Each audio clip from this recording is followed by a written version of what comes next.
Y justo sobre esto, ¿qué tanto hemos avanzado en nuestra soberanía económica? O sea, México, ¿qué tanto ha avanzado? Supongo que sí, ya hay una diferenciación entre lo que veníamos viviendo de la dependencia hacia la economía, sobre todo estadounidense, ¿no? Y estas ideas de que si Estados Unidos le daba gripe a México, pues ya neumonía, ¿no? Ujú. O pulmonía, como decía un secretario en su momento. ¿Qué tanto hemos avanzado en ese sentido? Pues mira, el, el lema del presidente siempre era: el pueblo es el soberano, el pueblo es el que dicta cuál va a ser el rumbo. Y para que este pueblo pueda dictar, pues hay que darle voz.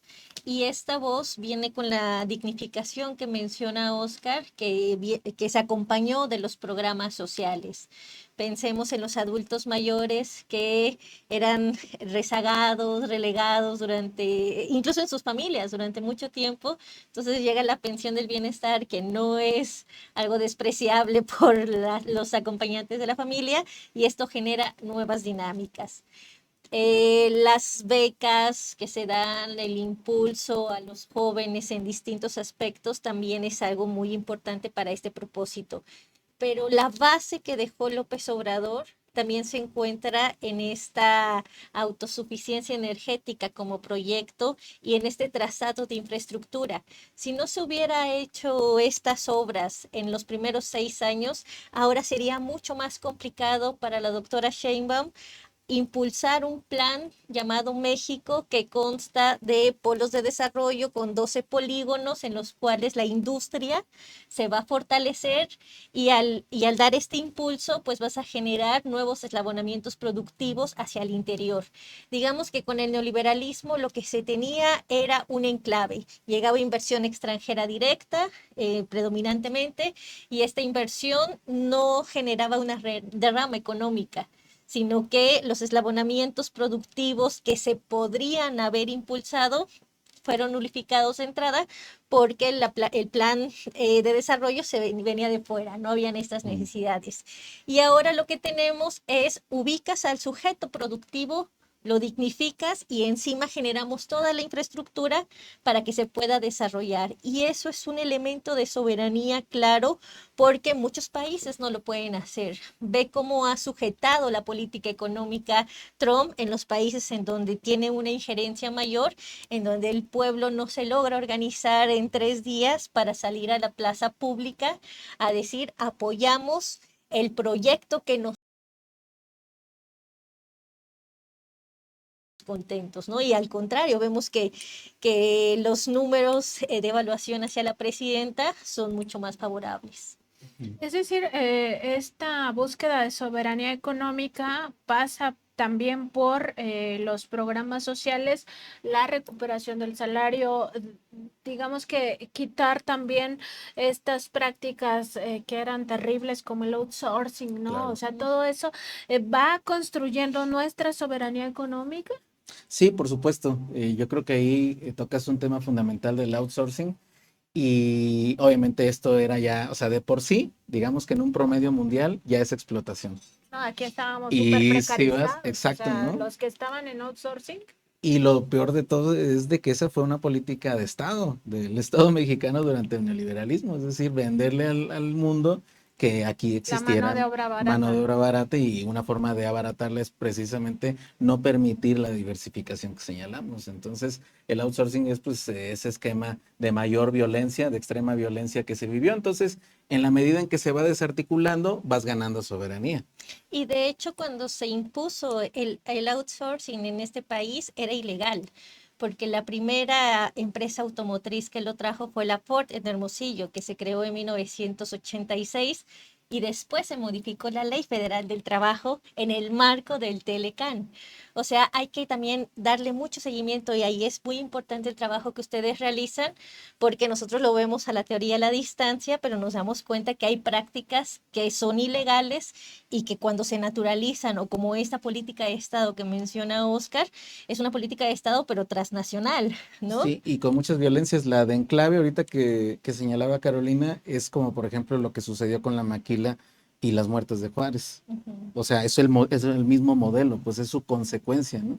Entonces, Eso fue una violencia que podemos detectar y que pasó precisamente por carecer de soberanía. ¿Por qué? Porque el Estado no intervino, dejó que llegara directo y en crudo el capital internacional y que determinara ese tipo de violencias y que pues, obviamente que esos capitales no buscan el desarrollo, sino buscan la ganancia y por lo tanto abaratar costos.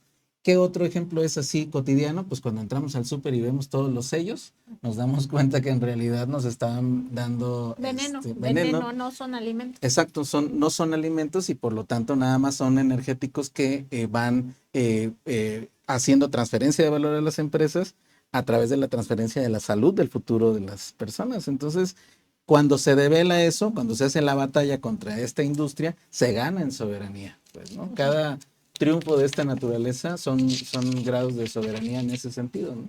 Y bueno, sobre este fraude alimentario, pues yo creo que no nos va a dar mucho tiempo de hablar, pero les propongo que en otra mesa sí lo analicemos, Claro. porque me parece muy importante. O sea, el tema de esto que le llamamos alimentos, chatarra, Claro. en realidad no son alimentos, o sea, ni siquiera es comida, o Así comida es. chatarra. Está mal que lo digamos de esta manera, porque en realidad es veneno. O sea, nos están dando, digamos que un gramaje o unas cantidades terribles de sal, terribles de azúcar, terribles de grasas trans o saturadas, Saturadas. Ujú. y todo eso nos va enfermando y nosotros ahora estamos viendo las consecuencias de esas políticas de Estado que son violencia, por lo que entiendo que nos acaban de decir ambos, son una violencia que se convirtió en política pública, una violencia que nos lleva a que tengamos jóvenes pues con estas enfermedades como la diabetes, la hipertensión, y todo esto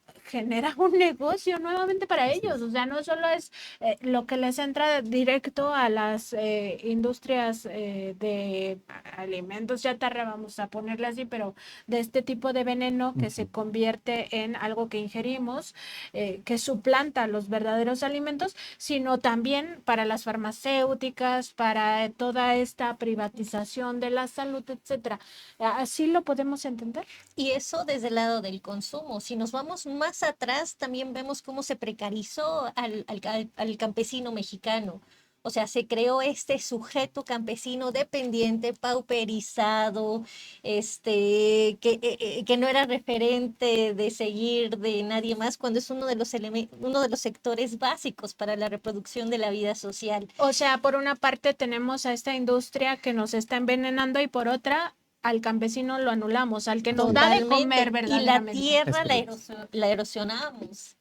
Pero ahora se impulsó en años recientes esta Ley General de Alimentación Adecuada y Sostenible, lo cual coincido contigo, se tiene que discutir a fondo porque de entrada te dice, nosotros debemos procurar recuperar el campo, tener alimentación adecuada, tener alimentación sana, que tengamos esta soberanía y autosuficiencia alimentaria. Exacto. En uno de los lugares con mayor diversidad en el mundo, ¿no? Tenemos la fortuna de que las frutas, las verduras, las legumbres, la milpa como tecnología surgió en este territorio. Entonces, esa indignación está muy dentro de nosotros y es algo de lo que adolecen lamentablemente otros pueblos. Entonces, sí es un tema para que veamos cómo fueron las políticas capitalistas en su fase neoliberal y las repercusiones que tiene para el pueblo mexicano.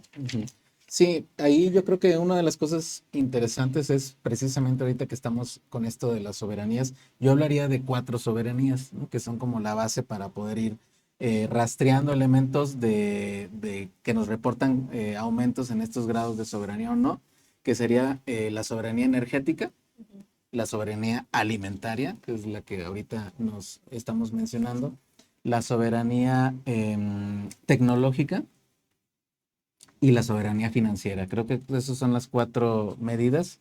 Y por ejemplo, en este caso que estamos hablando de la soberanía alimentaria, pues sí, vemos esa gran contradicción que tenemos que resolver, ¿no? La del campesino pauperizado, ¿no? Y además como un delito económico desde mi punto de vista, porque es precisamente el que tiene el conocimiento de nuestro trabajo de especie con la naturaleza, ¿no? O sea, nosotros en realidad en las ciudades ya no sabemos cómo sembrar cosas, ¿no? Entonces hay un conocimiento ahí y esos campesinos invisibilizados, pues yo creo que es un trabajo político necesario para ir avanzando en términos de soberanía alimentaria. Y lo otro, como bien se señalaba, pues decir, oye, pues ya no quiero solamente que vengan aquí los sellos, ¿no? De las grasas saturadas y tal, sino que no vengan con eso, o sea, lograr la extinción de esos sellos porque no son, no se acepta que sean los ingredientes fundamentales, ¿no? Y eso sí fue una afectación del Tratado de Libre Comercio particularmente, O por las cierto. modificaciones genéticas que tú hiciste a bien manifestar ese problema en una de las mañaneras, algo que necesitábamos nosotros tener clara la diferencia en cuanto a la ley, que sí se podía y qué es lo que se estaba impulsando para la mejora en estos propósitos, ¿no? La autosuficiencia y soberanía alimentaria es clave. Y tú vas a las universidades donde se da la licenciatura en economía y te puedo asegurar que es limitadísima la carga de materias de economía rural. O sea, díganme quién es un economista rural, quienes nos están viendo, porque los Salvo necesitamos en Armando este país. Bartra, no, pero él es sociólogo, ¿no? Él es sociólogo, sí. O sea, ¿cuántos alumnos en la Facultad de Economía están estudiando economía rural? O Totalmente. en la UAM o en el Politécnico. Y ahí es donde también nosotros necesitamos cambiar la estructura curricular. Un cordial mensaje a las universidades, ¿no? En el sentido de que es Esa, necesario abrir el diapasón epistemológico, ¿no? que ya habíamos hablado de eso Sí. también la vez pasada, de cómo se quedaron en 2017 muy Claro. lamentablemente estas universidades que no están reaccionando a pues la voluntad popular ni a los tiempos que estamos viviendo. Yo quería preguntarles otra cosa sobre esto de las violencias, porque pues para que nos quede muy claro, o sea, hay violencias económicas que tienen que ver con los salarios de hambre, o sea, con toda la precarización que se pues impulsó. Y aquí también un llamado a la UNAM, porque el tema de los profesores de asignatura, híjole, Claro, qué por cosa, supuesto. o sea, está terrible ese asunto. Digo, yo lo conozco de cerquita porque también soy profesora de asignatura en ciencias políticas, ¿no? Pero bueno, al menos yo no vivo de ese dinero, pero la gente que vive, los académicos, los profesores que viven de su trabajo académico, es terrible lo que hace la UNAM. Pero bueno, esta violencia se relaciona con la deshumanización, o sea, lo podemos ver Ujú. así, porque entonces el trabajador ya no es importante, el campesino ya no es importante, y si se muere, pues que ya ni modo, o sea, para eso hay miles y miles más que van a suplir su trabajo. ¿Podemos entender Exacto. así la violencia económica desde Sí, el Estado, desde el modelo neoliberal? claro, de hecho, uno de los conceptos que se usan para señalar toda esta situación es el de ejército industrial de reserva, ¿no? O sea, de reserva es como pues algo subhumano en el sentido de que estás dedicado a simplemente la labor con la maquinaria, ¿no? Y como ejército, pues esa disciplina de no hacer otra cosa más que atender el llamado del capital. Entonces, pues es una deshumanización total, ¿no? Esta forma también pues incluye todo esto por ejemplo, es el tiempo de traslado, ¿no? De la casa al lugar de trabajo. Todo eso también es un desgaste que estamos transmitiendo de tiempo hacia el capital. Es decir, hay un montón de condicionantes que sí están influyendo en una violencia permanente, pues porque no nos dejan descansar. Es decir, nos llevan a un ritmo que es ajeno a nuestros intereses, ¿no? Y eso tiene que ver con que una persona que esté cansada no va a generar estos lazos comunitarios.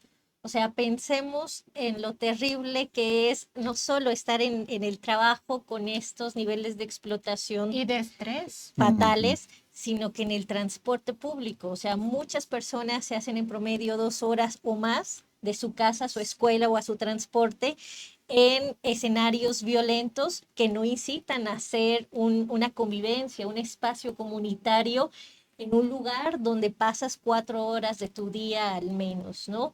Y las violencias sí son pues vienen, acompañan al capitalismo, pero en su fase neoliberal se recrudecieron. Hay una filósofa que no recuerdo ahora su nombre, pero su apellido es Valencia, que te dice, la fuerza de trabajo en el capitalismo en México no solo se explota, no solo se maltrata, no solo se precariza, sino que además se violenta, se descuartiza, llega a Ujú. utilizar ese término, porque hay lógicas de descomposición social que son inherentes al neoliberalismo. Entonces esa deshumanización también nosotros tenemos que combatirla, porque si yo dije hace un momento que veníamos de una matriz civilizatoria basada en, en la comunidad, pues sí necesitamos repensarnos en tantos sujetos y decir, a ver, somos sujetos, somos Oscar, Nancy, Carolina, más allá de los trabajadores, de ser trabajadores. O sea, trabajamos 8 horas, por eso la jornada de 8 horas, pero después necesitamos recrear nuestra esencia, nuestra persona, nuestro sujeto en toda la integridad, y es recobrar nuestro humanismo. Ay, bueno, qué importante esta idea porque nos da pie para analizar también lo que nos ha pasado en México. O sea, no solo en el sexenio de Salinas, en el sexenio de Cedillo, en el sexenio de Fox, donde había pues esta, digamos, esta violencia ya física en contra del pueblo muy materializada. Por ejemplo, en el caso de Salinas y Cedillo contra los pueblos indígenas, ¿no? A tal grado que hubo el levantamiento zapatista de Liberación Nacional y también cómo fue aplastado por el propio Cedillo, ¿no? De ahí estos otros crímenes que nosotros los ubicamos como crímenes de lesa humanidad que cada sexenio tuvo, ¿no? Pero particularmente el caso de Felipe Calderón, o sea, la violencia que vino de la mano de su supuesta guerra contra el narcotráfico, que no fue una guerra contra el narcotráfico. Ya tenemos muchos elementos para establecer que fue una guerra contra el pueblo de México para justamente no generar comunidad, pero no generar comunidad en el sentido político de la palabra. O sea, él quería, digamos que desarticular todo esto que estaba generando López Obrador y también la propia gente, ¿no? Porque veníamos de un fraude terrible electoral y se estaban dando estos lazos comunitarios y la forma de acabar con ellos. Medianamente, porque ni siquiera lo logró tanto, pero fue la violencia, ¿no? O sea, ¿se puede leer así ese episodio violento? Uf, no, totalmente. Especialmente porque precisamente cuando hablamos del modelo neoliberal, estamos hablando de que su modelo político es el autoritarismo crudo y cruel, ¿no? Totalmente. Y creo que esto sí tiene una connotación especial porque precisamente la reacción comunitaria es lo más preciado que tenemos, pues, ¿no? O sea, es como una especie de información genética que nos puede ayudar a reconstruir las cosas. Lo vimos con potencia, ¿no? En las comunas, ¿no? La APO en Oaxaca, por ejemplo, y todas estas reacciones, los zapatistas, como bien señalas, siempre en una relación de dominio va a haber fuerza de rebeldía, ¿no? De resistencia, ¿no? Y acabar con ellos, utilizar la fuerza de un ejército regular para esos fines, pues obviamente que es un atentado a la fuente de todo sentido de la economía. O sea, que se vaya en contra de ti de esa manera, pues es un delito, por supuesto, decíamos económico, pero también, por supuesto, de lesa humanidad. Y además, pues lo terrible es eso, ¿no? Que le retrasa el reloj a todas las familias que están luchando para ir cambiando las circunstancias y simplemente le echa arena encima a todo ese proceso, ¿no? Por eso, pues desde mi punto de vista, sin Tierra duda, de cementerio, exacto, lamentablemente no fue arena. además. Exactamente, ¿no? Entonces, sin duda que es uno de los momentos más oscuros de un ejercicio nefasto del sector estatal en contra del propio pueblo. Y que además llegó de forma antidemocrática, o sea, también eso es factor para analizar. Y también quería regresar al tema, bueno, no solo al tema de los alimentos que ya tratábamos y todo este fraude alimentario, ¿no? Que hemos vivido gracias o acompañado por estos modelos neoliberales, sino también a las políticas públicas actuales, porque me parece muy interesante que ahora la presidenta y lo hizo también hoy el secretario de Educación Pública, anunciar que el miércoles arranca esta política pública de vida saludable para niños y niñas Claro. en educación básica, en educación preescolar y en educación media superior. Y esto lo que significa es ir a ver a los niños, a ver cómo están los niños, ¿no? Una campaña nacional en escuela pública para que tengan contacto con médicos, con médicas, con dentistas. ¿Cómo ven este cambio también en las políticas públicas frente a lo que veníamos teniendo?